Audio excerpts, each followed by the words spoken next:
Yo, what is up, you guys? This is Godson, and welcome back to Clash Royale. Whoa, you guys. So, I am about to reveal one of the best tips that I have for you in Clash Royale. If you are a new player to the game and you want to get into this thing and you're having trouble, you don't know exactly what best deck there is for you, well, I'm going to give you the best deck for levels 1 through 4. I'd say 1 through 4. This deck is good against multiple types of decks. I think I went all the way up to 5 and 6 with just this deck, and then finally I changed it up because eventually these cards will, for example, the Knight and the Barbarians are a big difference because the Knight, he can't take all these barbs out, and the barbs are just a better card. But some people have found ways around the barbs, and they've leveled up their Knight, and they're still using the Knight. But I just think the barbs are just such a better troop deck, a better card than the Knight. But they do cost 2 more elixirs, so you have to take that into account. But you guys, this deck will help you out if you're a new player, and I'm going to construct it for you right now. So, let's go. Archer is great. Use the archers because they are a little better than goblins. They can take more damage, and they do more damage as well. So they take more punishment and dish it out. The goblins, always good troops because they only cost 2 elixir, and they're good for distracting troops like princes. You got to get rid of princes, and goblins are the way to do it. They only cost 2 elixirs, so they're good distractors, and they do pretty decent chip damage on the towers. So make sure you have these 2 troops in your card deck. Now the skeleton is another thing. It only costs 1 elixir, but I can tell you what, only having 1 elixir is a lifesaver because you have cards that are really heavy on elixir, like the giant, for example, 5 elixir, the balloon 5 elixir, and then you're stuck. You can't throw any other card out there to defend. And so this is where this guy comes in. He's a defensive troop. You don't really use him, you only using this guy for distracting troops. Distracting troops like the Prince, like the P.E.K.K.A., and like the Musketeer. You gotta distract, and especially this guy too, you gotta distract him. So that's all he's good for, just distracting. And he only costs 1 elixir, so he's a lifesaver. Okay, so next we will take out this guy, and we will put in the Knight. So having the Knight in your deck is really good because he is your attacker. He's gonna take out troops like the Witch. Where is she at? She's down here. Here I am, level 6. I haven't even unlocked this troop yet. That'll be a next video. He's good for taking out the Witch. He's good for taking out Valkyries. He's good for... He can't really take out the Barbs, but he can take out Musketeers, Wall Breakers, things that are just a nuisance. And he could probably battle out with the Prince as well. So, you'll have these guys in, take out this guy, and we will put in... I don't know if you guys will have this thing unlocked, these huts, but it's good to have a defensive type of building. So maybe you don't have that unlocked yet. So in case you do, you could either have the Prince or the Witch in that slot. I'm pretty sure you guys will unlock one of those. The Prince or the Witch in that slot, or the Goblin Barrel if you have that unlocked. Put that in that slot, and this will be your epic card that your cards will be based around. You'll always try and support your epic card. And the giant, he's good for meat shielding.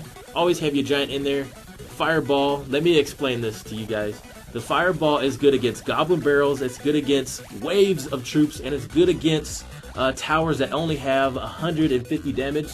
You can take it out and go for the win. Always have your fireball until you get to like level 5, and then you can probably change it up, but I just recommend having a fireball. And the last card that you want to have, you could go with, let's see. You could go with the goblins or the minions. Having an air troop or even a defensive deck. This last one's kind of random. Having the tombstone, the goblin hut as a defensive unit so that you're fighting against, if you fight against giants or hog riders or something like that, but you're not really going to fight those troops in the lower levels. So this would be good against like giants and balloons. So you can put a defensive tower in there, tombstones, huts, or another random troop like these guys, because these take out giants really well. And you guys, that would be the best deck for you as a level 1 through 4. This deck right here.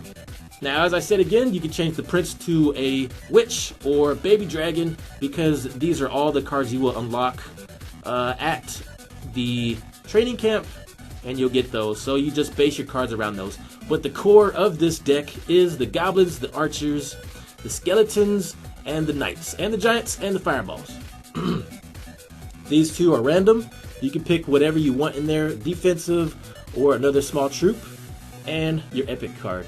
So you guys, hopefully that helps you, and I'm going to get into a battle here and show you just exactly how I'm going to do this. So this is not really that good of a deck for the higher level that I'm at, but I will go ahead and get in here and show you guys just exactly how I do this. Alright, you guys, so I'm going to show you the replay that I just did so I can better commentate over this and give you more details about how exactly I'm going to win this fight.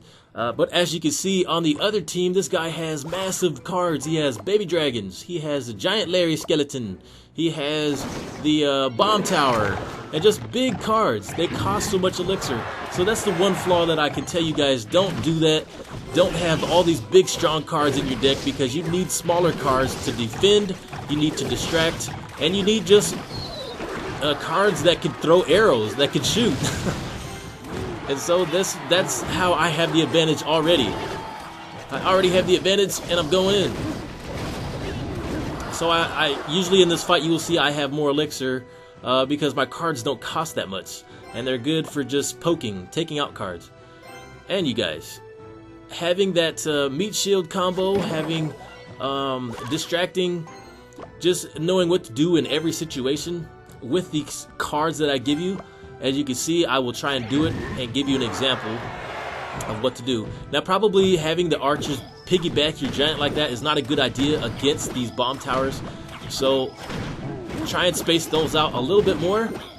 And now I have enough elixir to distract these waves of minions and these barbarians. We can throw the tombstone down and take these guys out. Oh yeah. Barbs are no mats. Ugh. So I still have the advantage. Here goes my archers, and she's gonna get a shot off, but I'm not worried about that. I want this tower because it's almost going down. Oh, Giant Larry, how are you? So as long as I can just get a shot off, here I go. Ugh. So the giant is stronger than Giant Larry until the Giant Larry blows up. Okay, so this is where the defense comes in. My skeletons are coming. 1 elixir. And they're going to pull these guys. Oh, sorry. My tombstone's going to do it. And my giant. Oh, yes. Hit me as much as you want. I just soak up the damage. Ouch. Okay, so now we can use our skeleton mans. Here we go. Watch out. Watch. Whoa. So much death. So all I'm doing, you guys, is I'm just defending because I already have the lead. So all you have to do is just chill. When you got the lead, wait for an opening and you can go for the other tower like my prince. Oh, but he's playing defensive now. But we got this, you guys. 8 seconds. I don't think he can take my tower out. My skeleton troops and my archers. That's it. Basic troops. And you guys, that got me the win. Use that level 1 through 4 and you'll be good. Thank you for watching. This is Godson, and I will see you guys next time. Godson out.